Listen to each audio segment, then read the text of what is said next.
Hello friends, welcome to Pebbles. நான் உங்கள் கோபி செட்டிபாளையம் சுதா. நம்ம இன்னைக்கு செய்ய போறது பேசன் ஹல்வா, அதாவது கடலை மாவுல நம்ம செய்யக்கூடிய ஹல்வா தான்.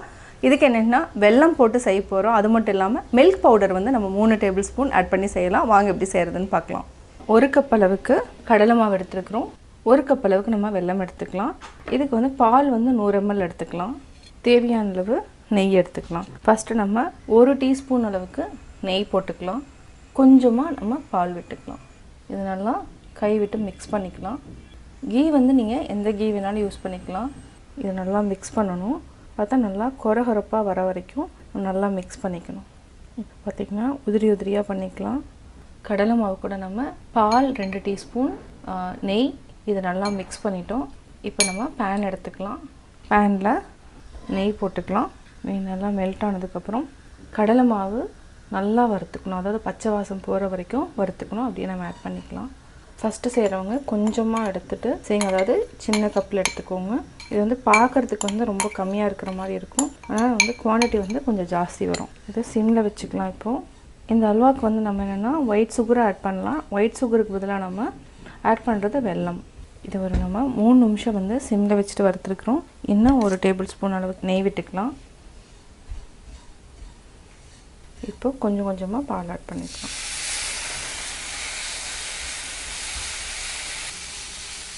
நம்ம 1 கப் அதாவது 150 grams அளவுக்கு கடலை மாவுக்கு நம்ம 100 ml அளவுக்காவது மினிமம் வந்து பால் ஊத்தணும். அப்பதான் வந்து டேஸ்ட் நல்லா இருக்கும். இன்னும் நல்லா mix பண்ணிட்டே இருங்க. இப்போ நம்ம இருக்கிற எல்லா பாலையும் ஆட் பண்ணிக்கலாம். பாத்தீங்கன்னா கடலை மாவுனோட பச்சை வாசம் இருக்காது. அந்த அளவுக்கு நல்லா நம்ம வறுத்துட்டோம். அதே மாதிரி பால் கூடயும் நல்லா வந்து இதே மாதிரி mix பண்ணி இந்த பச்சை வாசம் போற வரைக்கும் வதக்கிக்கணும். இப்போ நம்ம நெய் ஆட் பண்ணிக்கலாம். இன்னும் ஒரு டேபிள்ஸ்பூன் அளவுக்கு ஆட் பண்ணிக்கலாம். இது நல்லா mix பண்ணி விடுங்க.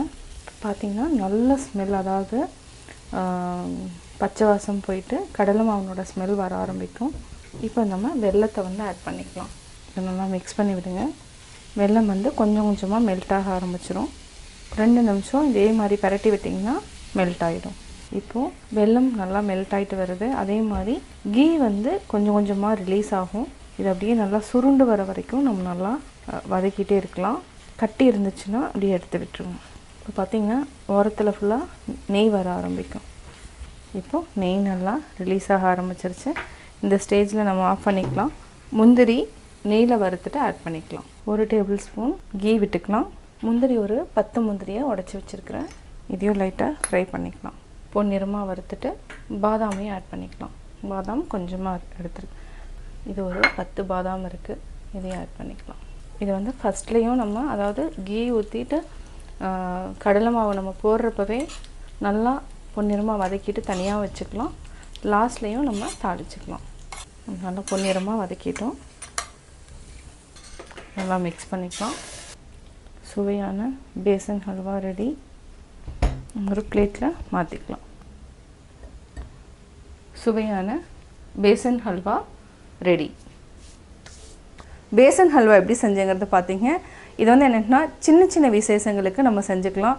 அதாவது நைவேத்தியமாவும் நம்ம படைக்கலாம். அத விநாயகர் சதுர்த்திக்கு, கிருஷ்ண ஜெயந்தி இந்த மாதிரி சின்ன சின்ன விசேஷங்களுக்கு நம்ம ஈஸியா பண்ணிக்கலாம். நீங்களும் வீட்ல ட்ரை பண்ணி பாருங்க. பார்த்துட்டு உங்களுடைய கமெண்ட்ஸ் எனக்கு சொல்லுங்க. பிடிச்சிருந்தா லைக் பண்ணுங்க, Subscribe பண்ணுங்க மறக்காம.